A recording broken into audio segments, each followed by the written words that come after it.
So maybe it's like the thrill of the game that keeps me coming back and keeps me wanting to build more because it's like you reach this level and it's like, well, what if we pushed a little bit further? You know what I mean? Yeah, Like maybe yeah, I'm like a yeah. boundary pusher, like a little bit of a rebel, just wanting to do things differently and do it on my own and have that creative expression.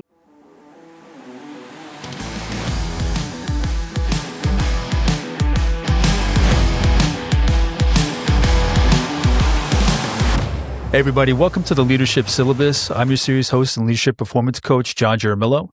The Leadership Syllabus podcast provides insights from leaders on the main leadership lesson they've learned from their work, life, and experiences and who they are as a person. Each 30-minute mod will capture a bit about who the guest is, their work, and one lesson they would contribute to the leadership syllabus. This collection of mods will offer you a one-series stop of real-world and life lessons to enhance your own self-understanding, awareness, and effectiveness in leadership and life. And today's mod is The Upside of Falling Down, and the contributor today is Carrianne Polo. And Carrianne is the founder and CEO of New Park Creative, a digital marketing agency helping businesses grow through strategic branding, storytelling, and data-driven marketing. She began her career in live TV as a designer and animator at Fox 61 and holds a degree in visual media studies from the University of Hartford. With over 15 years of experience, she leads with a focus on creativity, inclusion, and community impact. A proud mom of two, Carrianne is also a speaker, mentor, an advocate who serves on the boards of Camp Courant and the Connecticut Women's Council. Carrianne, thank you so much for joining me. Thank you so much for having me. So why don't we start off? How would you describe yourself? Who are you as a person? I love that you have the most loaded question be the first question. Hey, I Um, only I only have 30 minutes, so I got to jump right in. We got to dive right in. Uh, Okay, so I jokingly always have described myself as a delusional optimist. I think entrepreneurship requires an unreasonable belief and unwavering optimism to get through its challenges. I would also add grit and resilience in there as well. So maybe I'm like a gritty, delusional optimist. I always like to say, and you said this in your introduction, I'm a mother. I like to intentionally include that in all my intros. I feel like we don't see enough examples of women who kind of nurture their families and build successful careers. So for me, there's no work-life balance. It's fully integrated, just kind of all happening at once. yeah, when I catch you on social media, whatever you post, it's like LinkedIn, it's like the business stuff, and then Facebook or Instagram, the kid stuff. And I'm always wondering because you're always like working with new companies, having new launches, working with new partners and whatnot. So it's always like, how does she do it? You know what I mean? Because you are the head of the company. So it's incredible. Anybody that's in that position, it's like how you do it, especially with just kids these days and how much we want to be there for them, where maybe in the past, most families, there was one person working, one person wasn't, but it's incredible. Everything you do, everything you're building. So congrats on that.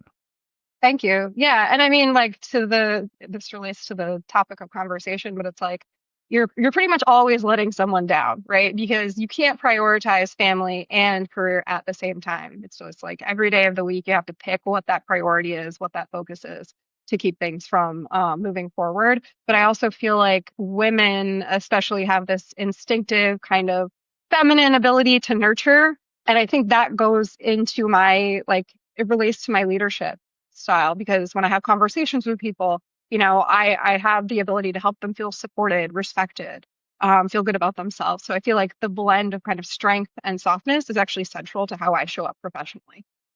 Love it. What do you want to share about your work? I mean, I gave the bio, I kind of gave some background about what your company does, but can you give a little more about the ins and outs of your company, what a typical week may look like for you? Yeah, absolutely. So I'm the founder and CEO of New Park Creative. We're a digital marketing agency based in downtown Hartford.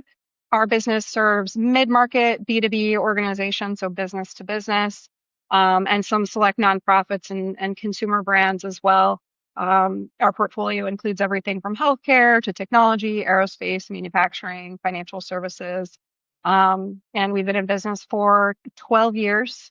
And our role is really as a strategic partner to our clients. So we work with C-suite, senior leadership to align their brand and marketing strategy with their business goals and kind of overall vision for the organization. Who are we? Where are we going? how are we going to get there? And we also support marketing as like an operational function. So who are the people we need? What are the tools and platforms we need to be successful? So what that looks like is brand and marketing strategy development, website development. We do social media, email marketing, digital advertising, for example, Google or social media advertising. Hmm. But our sweet spot is really kind of multi-channel campaigns where we take all of those channels and we say, well, how can we connect the dots here? And then provide analytics reporting and insight to our clients to help them better market and run their businesses. And so our goal is to really to create an ecosystem where all those channels speak to one another, work through the website as a strategic hub. So really, really interesting, fast-paced work because digital is changing, every single day. And so it's our challenge and pleasure and opportunity to kind of keep up with it and be just, continuous learners, if you will. Yeah. What is it about you, the way you grew up, who you were as a kid, that led you to the work you're doing now? I mean, we're ahead of the clock in our 30 minutes. So before we jump to the next question, what is it from you when you were a kid that jumps up and shows in the work that you're doing now? What is it that led to this creative endeavor, this building, this empire of yours? I've always been creative. So when I was like a little kid, I did art classes. I grew up in an arts and culture household. So we didn't watch football on Sundays. My dad was a musician. So we were like going to different, venues, campgrounds, wherever, listening to him play music, having band practice at the house.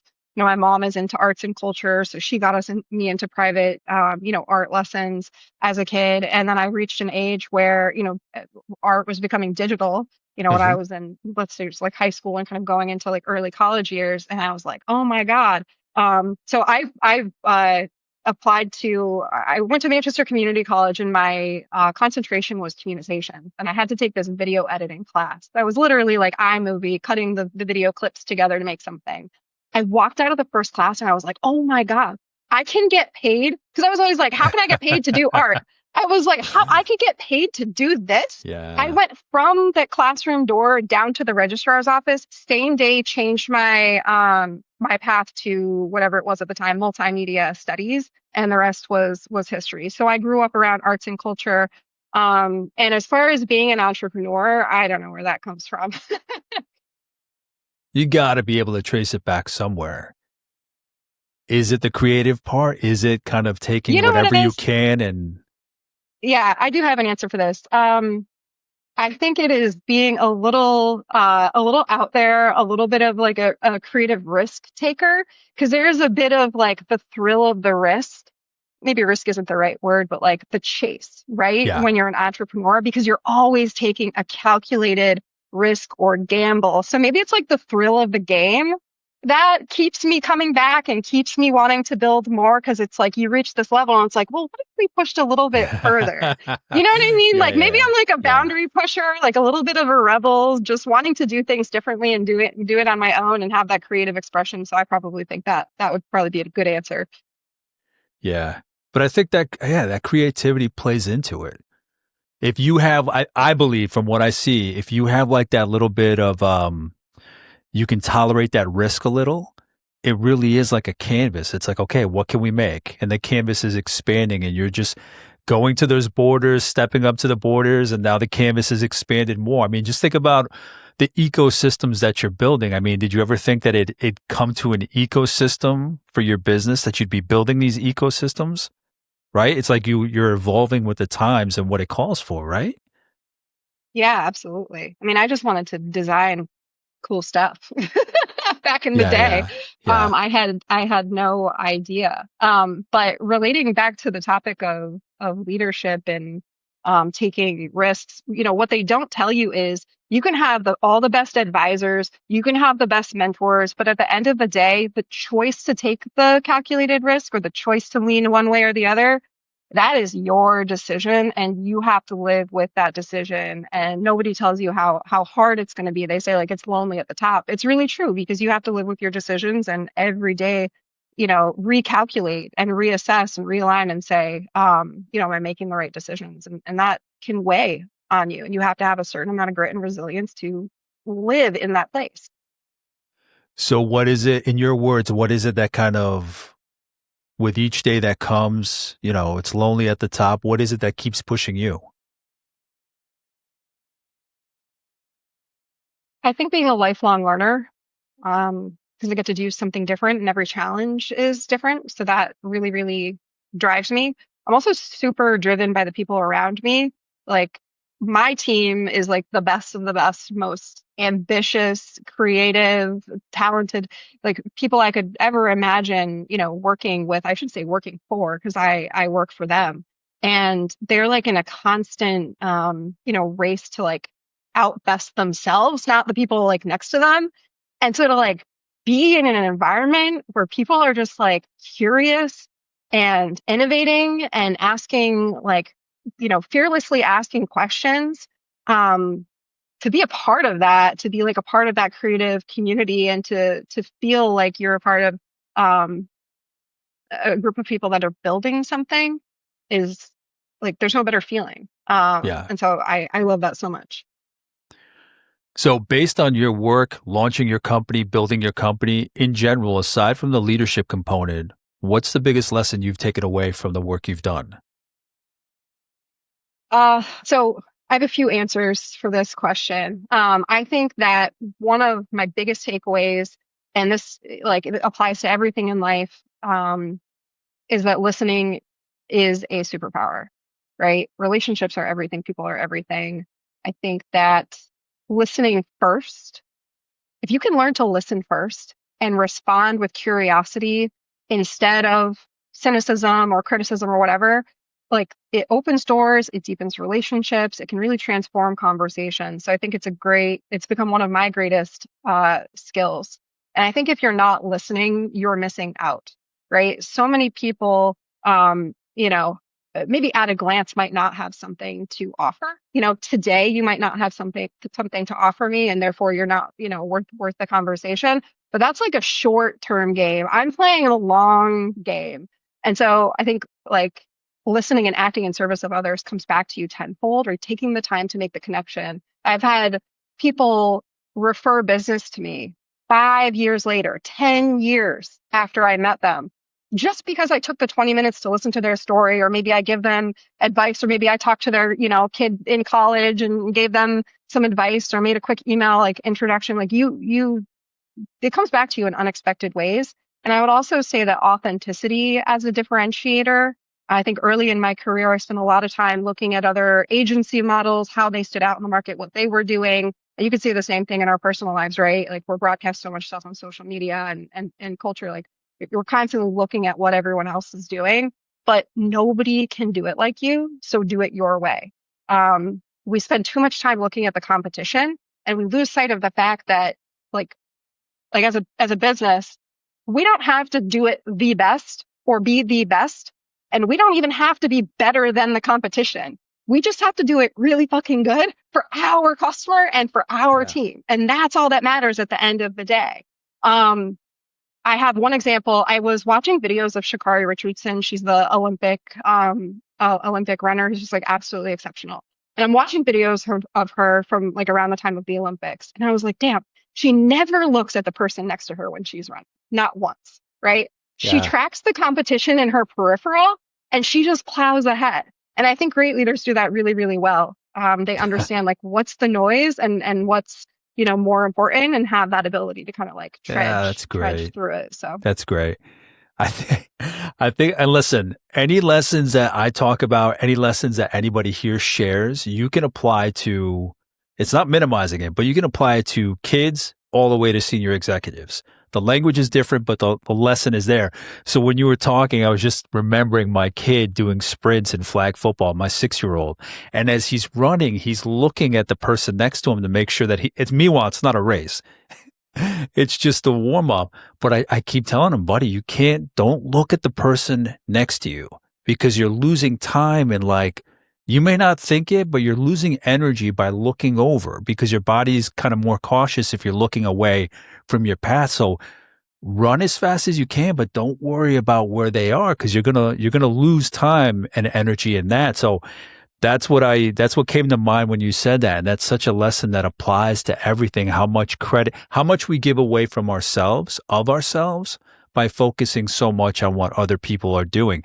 Now, granted, the due diligence of business, trying to do it the right way, of course, but you said it perfectly. Like, we focus so much on what the next person's doing that we forget to really tap into what we can offer. Yeah. And also, I think we need to remember to focus on the variables in life that we can control and just do our best to plan for the ones that you can't. Yeah. Because if you don't do that, you'll drive yourself crazy. Carrianne, so when it comes to this mod title, and I love that you didn't give away anything about the mod title. You didn't speak to that yet, that part yet. But what's the biggest lesson you've learned, whether from your work or life, that applies to leadership and that led you to pick this mod title? We've talked about risk, but obviously you haven't used the language of the title of this mod. So give me a little more on that. How did you come to pick that? What's your experience? Yeah, so we can talk a little bit more about like grit, resilience, having that thick skin. I always like to share this story of when I first went out on my own and I was a freelancer. I had no clients. I had no portfolio. I had nothing. And I like barely had, a month's like of my bills in the bank. So it was like do or die when I left Fox. I had to make money. It wasn't a choice. I would go on Craigslist, monster.com, like anywhere that anyone would post a job every single day. And I would apply to hundreds and hundreds of gigs, jobs, whatever. And I got so many no's, no after no after no, like endless rejections, right? Because who wants to hire a kid that's got no portfolio and, not much to show for herself. But it's like the handful of yeses that came from those efforts literally changed my life. And so, like, don't take no for an answer. Um, failure isn't an option for me. It doesn't exist, right? Failure is the path, not like a detour. And so I think that you learn who you are in the moments where things don't go your way. I think it's easy to live your values and be a good leader and make thoughtful decisions when things are easy. It's when the going gets tough that, we're actually kind of forced to show up and forced to be our true selves. Really, those are the growth moments to look for. And so I've guess from a learning standpoint, learning to, I guess, fail forward, be able to continuously show up. And if there is a challenge, if you do get knocked back, that you have to get up quickly. Disappointment is human, right? But if you can shorten the distance between the setback, the Mm. learning, and taking the next best step, Yeah. you'll just, you'll be more stronger and more effective, in achieving the outcome. The words, the lessons are amazing. But then where does that come from in your story? Because somebody that can hear your advice, which is amazing advice. I love all the tidbits you gave. But aside from that, what can they relate to in you? What might they be able to relate to in you? Where did that come from in you in terms of being able to work through the no's to get to the yes? Granted, you lose your job, there's a sense of urgency to get to that next gig. But aside from that, was it your upbringing? Was it just slowly learning it yourself? Can you provide some insight on where you really learned your lesson about failure? Aside from the experiences of applying for gigs and not getting them, what made you keep pushing? Because that's the part where people trip up is they hear a few no's and then they're like, all right, this isn't for me. But then some people can just keep going until they get that yes that changes lives. So for you, what does that path to that resilience look like? I think through the nose is like where you learn to be resilient. But the question you're asking me is like, what motivates you to get back up and keep going? I think, you know, for entrepreneurs, there's just that built in, like the challenge to see if I can do it and if I can make it happen, I guess. Um, that's a good question. I mean, listen, I don't know if it applies, but to me, it looks like that. Again, that canvas. Like I'll put something there, I'll put something down, I'll put out a feeler. If it doesn't come my way, I don't know. I think creatives have that ability to just say they see more opportunity that's out there. So something may come back with a decision that didn't go their way, and they see like the all the opportunities that are out there. They have less tunnel vision because they can create stuff outside of that. So I Oh don't know yeah, if that applies. yeah. Sorry, I didn't mean to cut you off. Yes. No, no worries. So the difference is when a challenge comes my way, like I see it as I look for the opportunity in the challenge, right? Like let's say I have a challenging call with a team member. I could walk away from it feeling defeated, like I didn't get through, or I could say, okay, what have I learned about this person through this challenge that I'm having with them? How can I, adjust my behavior to meet their needs, or how can we, get them the support that they need? Like it's the ability to view failure as opportunity. That is like the secret sauce. And I think that approaching challenge with curiosity, because a lot of times our default is to make an assumption and then close the book, right? And I think that finding opportunities starts with responding with curiosity, because our natural instinct is to kind of make the assumption, make the determination. We know the answer to the question, and we do that inside our head, and we never give the opportunity or the individual time. We don't give them the opportunity to show us that there's something to learn. I know you said your household growing up was creative, but did you play sports at all? No, no, I was I want to be politically correct here, but I was the chubby kid on the team that got teased and made fun of. And so, I was in chamber symphony orchestra. I played the upright jazz bass for about nine years. So Look at no, I'm not a sports you. kid. Yeah. Okay. All right. Yeah, I'm so curious where that tenacity and that resilience and that grit came from. All right. In any case, okay, all great advice, all great stories. So what are some calls to action, or what are some steps for a call to action to people listening and watching this? Obviously, they don't have the same story you do. They don't have that same blood coursing through their body the way that you do that gets that grit and resilience. But what can you tell people to keep a lookout for, to consider when it comes to the upside of falling down? Like what opportunities exist when things don't work out? What would you say to them? Yeah, I would say learn how to embrace discomfort. Because if it makes you uncomfortable, it's an opportunity for growth. There's this quote, I don't remember who said it, but champions eat feedback for breakfast. And I always love that, because sometimes we're so afraid of feedback because we don't want to hear it, or we don't want to accept certain things about ourselves. But if you can learn to eat it for breakfast, my God, the places you could go. So, what discomfort are you avoiding? That might actually help you evolve would be the question. I'm curious too. How has it come up with your kids? I'm always curious that because our kids are about the same age. So how do you kind of get that insight into their mind? Just planting that seed, not giving them a long lesson or lecture or anything like that, but how do you start planting that in their mind at that age so they kind of have that kind of mindset growing up?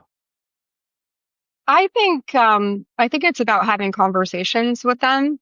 If something happens, how did, what happened? How did that make you feel? Right? Let them share with you the experience that they had, right? What do you think is the next, best step for us to take to feel better about this challenge, right? And work with them to kind of strategize and let them come to their own conclusions and do their own, um, self-reflection versus giving them the answer and kind of moving along with your day. Carrianne, and wrapping up, is there anything else you want to share about what you're up to, the business, anything at all, anything that we can cover that I might not have asked about? No, I don't think so. What's up with the business? I don't think there's anything like new or breakthrough. We're just over here in creative marketing land living our best lives. If you need a greater marketing strategy or website developed, give me a shout. Absolutely. I'll share all your info when I share this. I appreciate that. But thank you for sitting down for this conversation. Thank you so much. If there's anything I missed, we're obviously limited on time with this series. Let me know if there's something you're curious about that I might not have asked about. Let me know, and I'll reach out to Carrianne, see what kind of insight, guidance, wisdom, all of it I can get back. In the meantime, thank you for watching, listening, and subscribing, and I'll talk to you soon. Take care. Bye.